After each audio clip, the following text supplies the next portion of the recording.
Breaking the bank.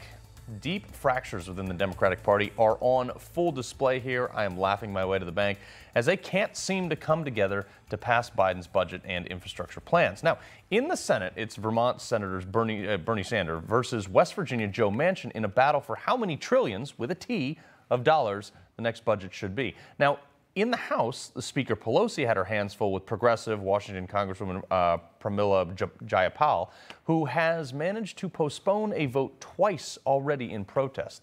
Now, all of this has brought to Joe Biden to the Capitol to try to make peace and play unifier, which, ironically enough, but the infighting still goes on. Now, for more on this mess, let's bring in our panelists, Newsmax contributor and retired Marine Jessie Jane Duff, as well as nationally syndicated radio host Joe Pags. Both of you, thank you for being here on a Saturday evening. Hey, Carl. This to me, and Jesse, I'll go to you on this one. This to me is like the tip of the irony where the social justice monster of the left has finally caught up and is now eating itself.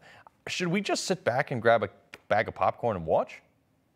Well, I don't think we should ever sit back. I think that the Republicans and conservatives and all Americans, independents, and anybody who recognizes that they are going to spend us into socialism needs to stand up and make their voices heard. Because if we just sit back and just hope that they eat each other alive, we're going to end up with a bill that we're not going to be happy with. I think everybody needs to contact their congressional representatives. They need to push hard against this excessive spending.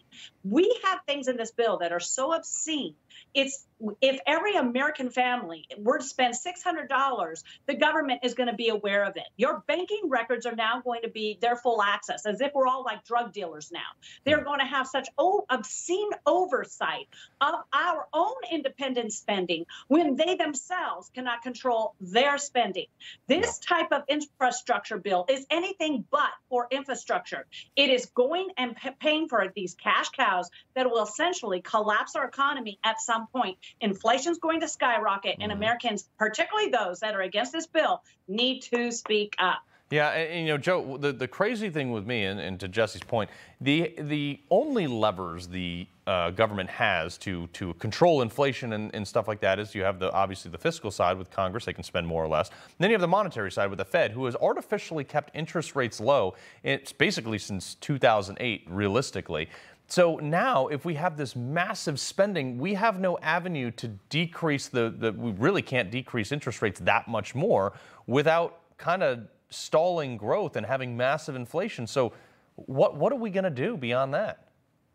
Well, I don't know. I've got a bank account. You've got a bank account. I'm guessing Jessie Jane Duff has a bank account. We can't spend over what we have. They keep on spending over what they have. Plus, listen, I don't want $3 billion in tree equity. I don't want $7 billion in some force that's going to go out and control the climate. I don't want $78 billion in more taxation and the IRS going after people and raising taxes on people. This thing is a piece of garbage. And I got to tell you something. You guys are both right. You cannot sit back and watch them eat their own because they're always going to circle the wagons. The Democrats always do what the conservatives and Republicans don't do, and that's at the end of the day, they're going to increase spending, they're going to increase power and control, increase taxation and regulation. So as far as inflation goes and interest rates go, yeah, that's really important. But we should take a look and see who's minding our piggy bank. And right now they're fighting over it's going to be 1.5 trillion, 3.5 trillion, and they can't pay for any of it. And it's so filled with garbage that people like those who are watching right now don't want any part of it if they know what's in there. We've got to keep letting them know what's in there. Yeah, Jesse, it's interesting. You know, Joe brings up a great point. We had this guy who wrote the book literally on the art of the deal. Now, he went in there in his first 2 years. He passed a ton of tax cuts for people, okay? Obviously, people like myself who live in Connecticut with crummy tax policy, we got hit with the SALT deduction problems.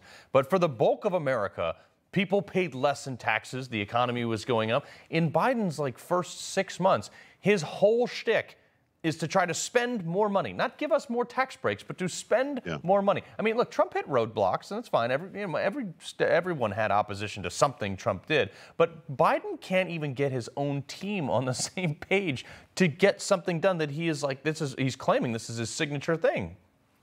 Yes, and Republicans were very guilty in Trump's first year of putting forward the ominous bill. Let's not forget that omnibus bill. I'm sorry, it was ominous though. It was ominous. It was. Shut down the government, and that was always the excuse. We can't shut down the government. And the Democrats were out there saying, "Oh, they control the House, the Senate, and the White House, and they can't even get a budget passed."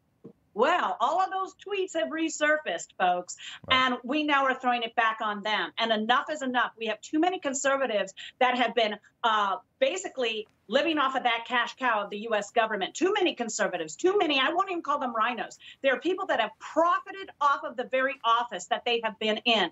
And President Trump was the first one to come along with the hammer to break the piggy bank, because you cannot continue to take the American taxpayers' money and cause your own financial and fiscal collapse. But what this president also did was he raised corporate taxes so high. As I recall, we now have the highest in the world. What does that cause? Exportation of jobs. All of those jobs that President Trump brought back, 500,000 manufacturing jobs, I dare to say have gone right back to where they started from. Fords are being now made in Mexico, okay? We've got jobs that went right back to China. You know, Amazon and Target and all of those during the COVID crisis were profiting off of the Chinese-made products, while the American-made has become stagnant, and that has caused much of our opioid epidemic, alcoholism, and all the other, and suicide, high rates of suicide.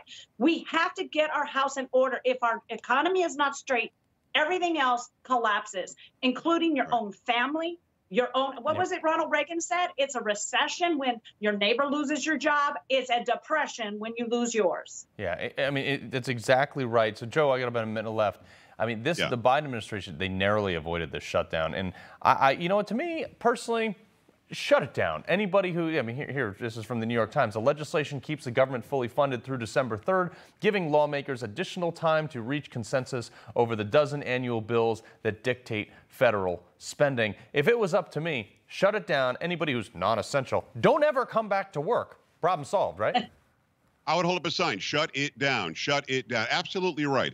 Again, if I can't pay my bills, they're taking something away from me. We're going to tax the rich at their fair share. Guess what? The top 1% pays 40%. The top 10% pays 70% of all taxes. Right. How are they going to raise more money by raising the taxes on the people that employ all of us? Yeah. How is my employer going to keep on employing me or hire more people or stretch out and do more research and development? They can't. We're stifling an already slowed down economy. This has never made sense. It's certainly not infrastructure. Shut it down. And once it's shut down, what happens? They have to fix it. They can't just extend it till December. I think that's kind of nuts that they did that again. But, you know, a lot of Republicans said, yeah, let's vote for the CR because we'll deal with it in December. Because that makes sense. Around the holidays, they'll probably really sit down and get it done. Come on. Yeah, exactly. Well, the government never gets anything done.